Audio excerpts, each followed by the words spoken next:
안녕하세요. 반갑습니다. 이번에 문제에서 어린이와 더불어 이야기집을 짓다 책을 낸 작가 황선미입니다.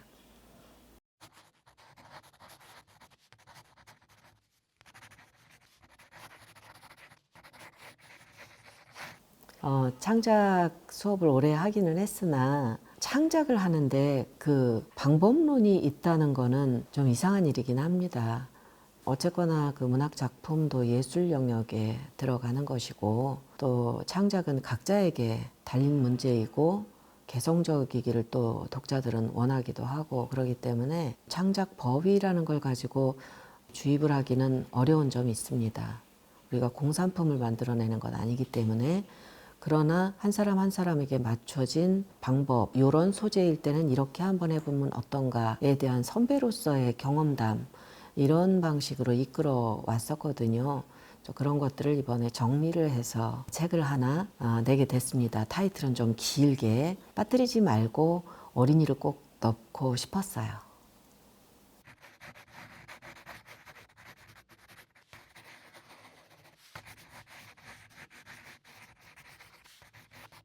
그 전에 냈던 창작론, 그거는 이제 제 논문을 책으로 낸 경우였고, 그 책도 저는 좋아해요.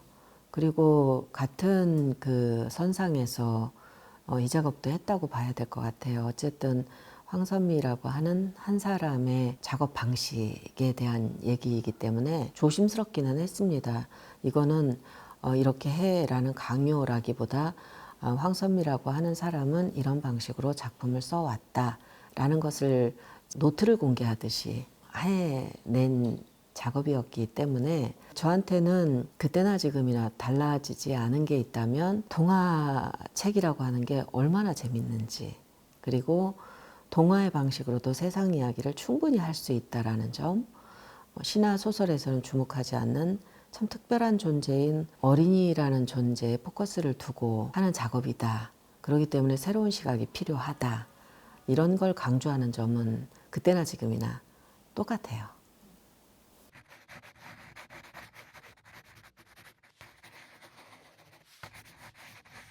어린 시절에 작가의 꿈을 갖게 했던 책은 없습니다. 네. 그런 질문은 많이 받아요, 사실은. 그리고 자녀가 동화 작가가 되기를 원한다든지, 글 쓰는 걸 좋아한다든지, 문학적이다 라고 느끼는 부모님들이 간혹 물어보세요. 우리 아이한테 좀 추천을 해줄 만한, 그러니까 작가 황선미가 영감을 받은 책이 있다면 5권만 소개를 해달라. 리스트를 좀 달라.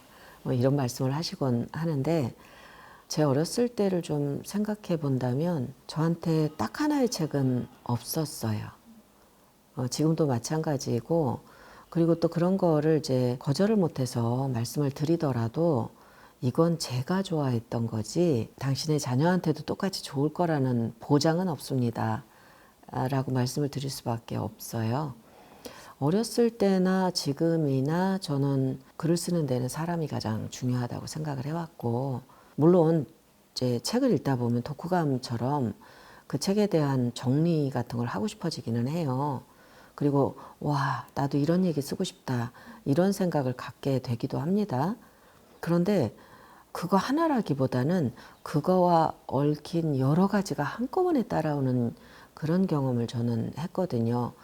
예를 들어 제가 이제 나쁜 어린이표의 서문에서도 쓰고 처음 가진 열쇠 작품으로도 만들고 했던 그 첫 경험, 동화책을 처음 만났을 때 그 1학년 3반에서의 그 경험은 책 하나가 저한테 영감을 줬던 건 아니고 그 반에 계셨던 저를 배려해 줬던 선생님이라든지 아니면 어둠이 들어오기 시작하는 교실의 그 분위기, 그리고 그 글을 읽을 때에 종이가 넘어가는 사각사각하는 그런 소리들, 그리고 다들 집중해서 웅크리고 이렇게 책을 봤던 그 주변의 친구들의 모습, 이런 게 다 따라왔던 것이지 어떤 작품 하나가 저한테 글 쓸 수 있도록 역할을 해준 경우는 없었습니다.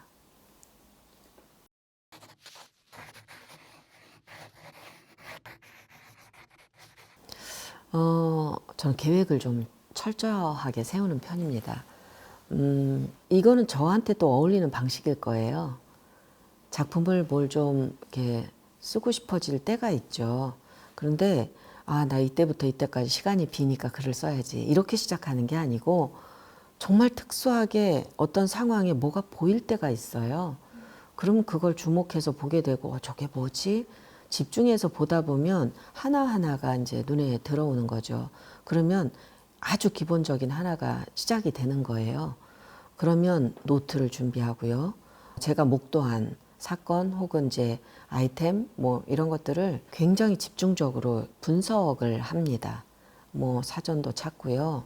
자료도 모으고요. 요즘 같으면 이제 인터넷에서 이제 정보 확인 내지는 이제 여러 사례 뭐가 있는지 그런 것들을 좀 찾죠. 너무 흔하지 않은 거 그런 것들을 이야기 큰 줄기에다가 얽어 넣을 수 있도록 제가 나름대로 이제 분석을 해서 여기에 맞게 변형을 좀 시키는 편이고요. 그래서 그런 것들이 다 이렇게 좀 준비가 되면 드라마의 구성 단계에 아주 중요한 키워드들을 좀 늘어놓는 편이에요. 그러면 그 키워드를 살려내기 위한 이야기를 전개하죠. 그리고 저는 좀 많이 고쳐요. 출판사 편집자 이런 분들에게 이제 넘기기 전에 제가 쓰는 동안에 정말 오랫동안 고칩니다. 고친다는 게 다 써놓고 고치는 게 아니라 쓰면서 수도 없이 고쳐요.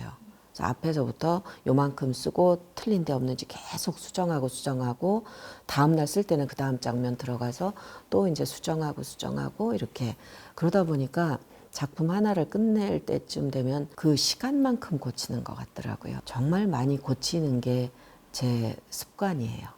처음에 이제 넘기기 전에 처음부터 끝까지 다 한번 읽어봐요. 그리고 그러니까 제 책의 첫 번째 독자는 저거든요. 그래서 제가 재밌지 않으면 다른 사람한테 재미를 줄 수가 없어요. 그래서 그 과정이 다 끝났을 때 비로소 이제 홀가분해지죠. 아, 나를 힘들게 했던 것들 이제 드디어 써냈구나. 이런 만족감이 그때 들어요.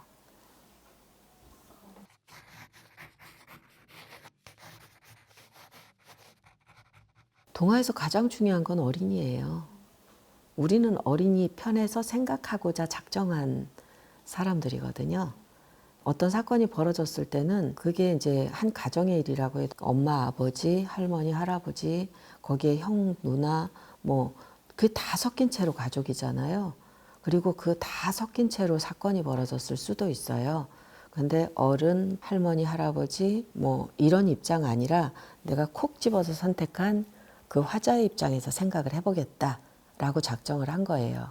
그 인물에게 맞춰진 사고방식, 인식, 말법, 그런 것들을 이제 중요하게 생각하면서 이제 이야기를 끌어가려고 하죠. 내가 어떤 대상을 중심으로 이 문제를 생각하고 있느냐, 그리고 이 선택한 인물의 시점에서 어디까지가 납득이 되게끔 전개할 수 있느냐, 이런 것들이 가장 중요해서 어린이와 시점이 가장 중요합니다.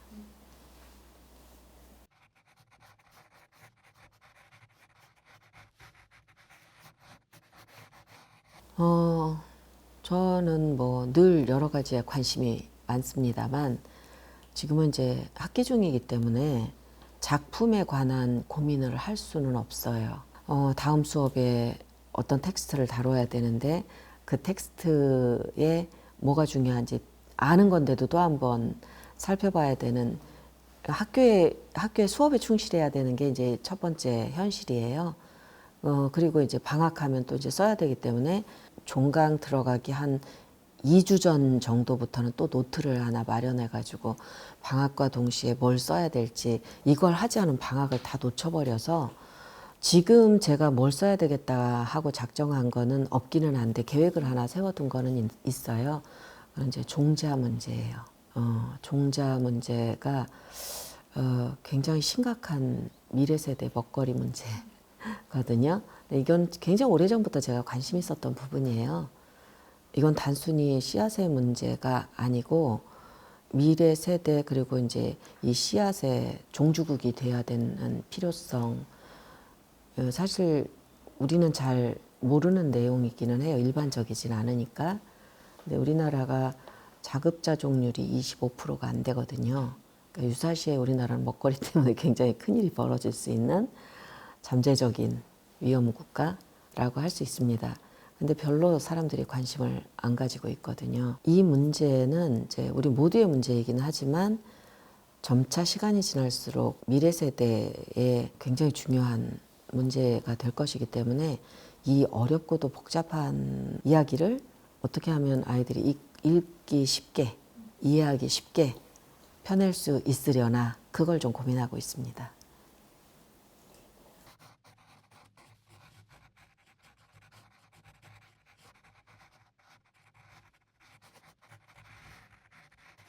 작가가 되고 싶은 분들이 정말 많더라고요.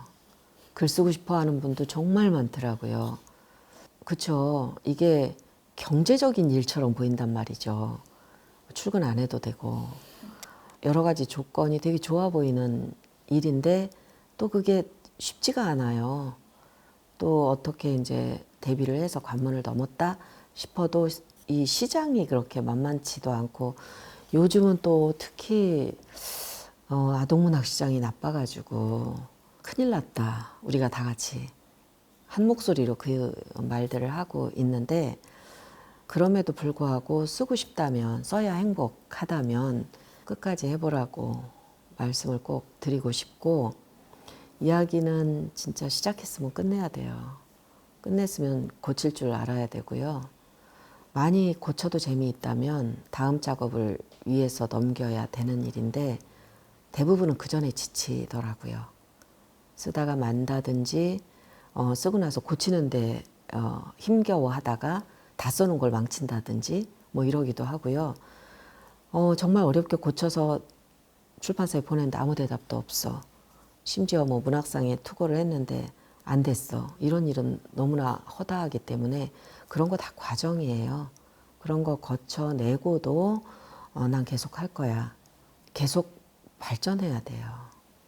노력하고 발전하고 이거 누가 안 시켜요. 근데 시키지 않아도 본인이 다 해야 되는 일이고 하니까 지치지 말고 나다운 목소리를 어떻게 잘 낼 수 있을까 이런 고민을 하면서 이 일을 하셨으면 좋겠습니다.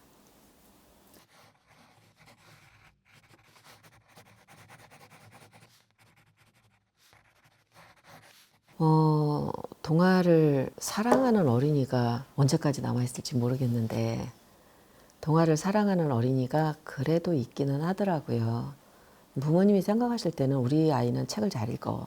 동화를 정말 좋아해. 이러면 동화 작가가 될 거야. 이렇게 생각을 하는 것 같은데 창작을 하는 사람과 책을 잘 읽어내는 사람은 좀 다른 것 같아요. 책을 잘 읽어내는 사람은 그 일을 해야 되는 거고 창작을 잘 하는 사람은 심지어는 난독증 환자가 있을 정도로 책 읽는 거하고는 또 상관이 없는 이건 극단적 비유이긴 합니다.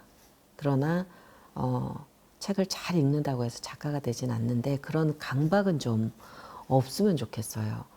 책 잘 읽어 공부 잘하겠구나. 작가 되겠구나. 이런 섣부른 생각보다는 너 그거 좋아하는구나. 그럼 더 좋아하면 좋겠다. 그렇게 좀 열어놓고 응원하고 걔만 좋아하는 거 아니고 같이 좀 좋아하는 그런 분위기가 퍼져나갔으면 좋겠습니다.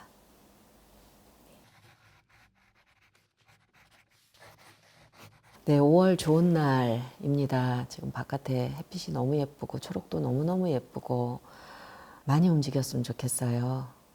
밖에 나가서 친구 없어도 볼 거 많고 느낄 거 많거든요. 많이 경험하고 보고 느끼고 생각하고 그러면서 좋아하는 일을 찾아 나가는 그런 시간이 되기를 바랍니다.